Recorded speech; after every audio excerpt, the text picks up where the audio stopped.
आपके अपने YouTube channel प्रकाश one education hub में आपका स्वागत है।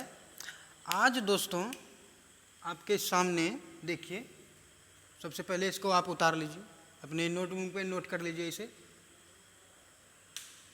आशा करते हैं कि आप कर लिए होंगे। देखिए, आज का शीर्षक है ऐतिहासिक प्रश्नों से पूछे गए सवाल विभिन्न प्रतियोगी परीक्षाओं में। देखिए, पूछा गया ये सवाल है कि जो आप पढ़े थे ऐतिहासिक पृष्ठभूमि में, तो पूछा गया सवाल है। देखिए, अब आते हैं, सॉल्व करते हैं इसे। आप इसे अपने नोटबुक में नोट कर लीजिएगा।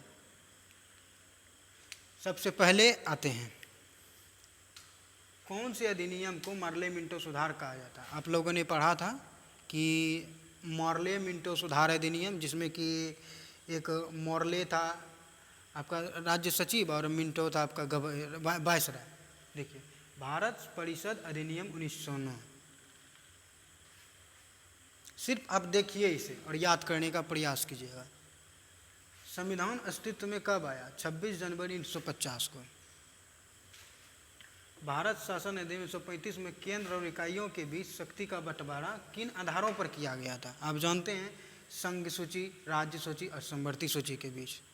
एक संघ सूची आ गया आपका केंद्र का, और राज्य सूची आपका आ गया राज्य का जो प्रांत होता है, और समवर्ती सूची दोनों आ गए। और अवशिष्ट शक्ति एक था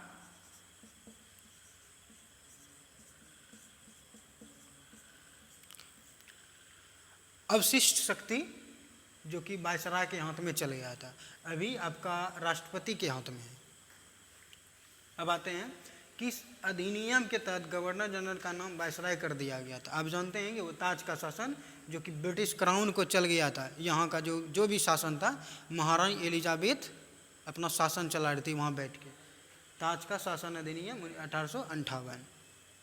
अब आते हैं, किस अधिनियम के तहत भारतवासी को अपने देश में कुछ हिस्सा लेना संभव बताया गया? Charter act 1833। आपको बताए थे कि चार्टर एक्ट अधिकार से संबंधित है।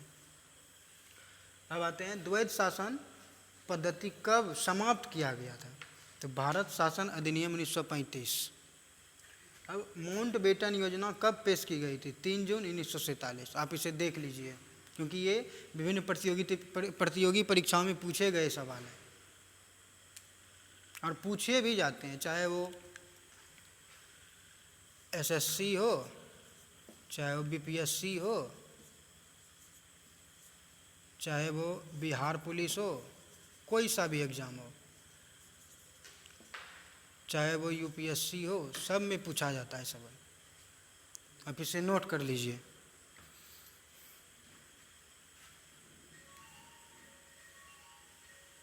आप इसे नोट कर लीजिए।